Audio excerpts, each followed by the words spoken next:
chances along with the missed opportunities. During this time, he found the voices of the dead helpful, wise as they were, outside time and the fretfulness of human existence. They gave him perspective, the ability to turn off the constant torrent of minutiae he was trained to glean from his environment. Wedded to Parachute, a massive corporation even by the standards of the gig economy, he was, on the surface, indistinguishable from a field agent in the employ of any clandestine government agency. But the truth was, Parachute was an animal of an altogether different nature, and working for it was a blessing for someone like Armistead, who could not abide bureaucracy and the fools who made it their life's work. Parachute was richer, more powerful, and far more influential than any government on Earth.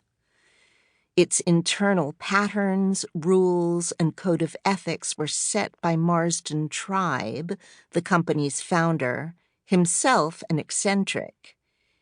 He had over 1 million avid Twitter followers. Often, his tweets moved the equities markets. It was through his eccentricities that he created the revolutionary breakthroughs in quantum computing that formed the foundation of the present company. Before Tribe, quantum computers needed to be cryogenic, using qubits requiring a temperature of around minus 460 degrees Fahrenheit to operate, a lethal environment for humans.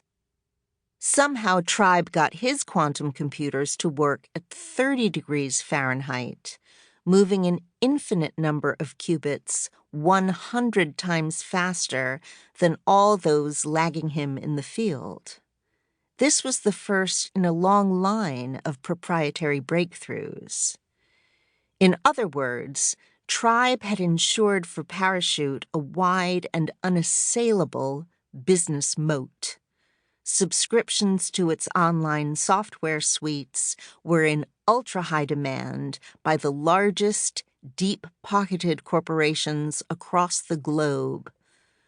Tribe refused to sign a single nation-state client.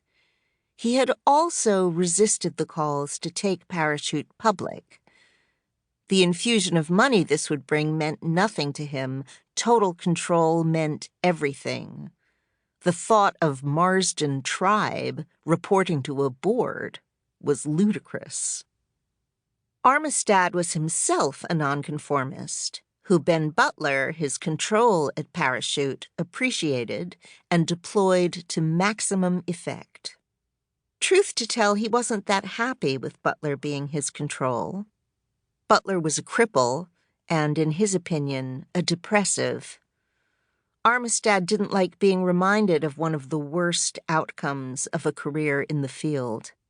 Death he could handle, but being a cripple? Nuh-uh. These thoughts ran through his mind in a fraction of a second as he watched a slim man make his way along one of the aisles parallel to the one Armistead himself was on. He was dressed for the chilly December weather in an overcoat, a charcoal wool suit, pale blue shirt, and paisley silk tie. He had a prominent nose, slicked back hair, and carried a clutch of fresh white lilies wrapped in green paper in one hand. The man never so much as glanced at him, which was a tell in itself. No field agent worth his salt would check out his target directly. Armistead felt his muscles tense in response to the perceived threat.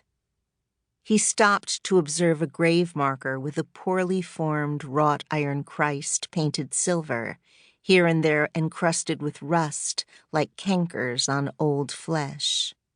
Now he was a step or two behind the suit, who continued on as if he were perfectly unaware of Armistead's presence.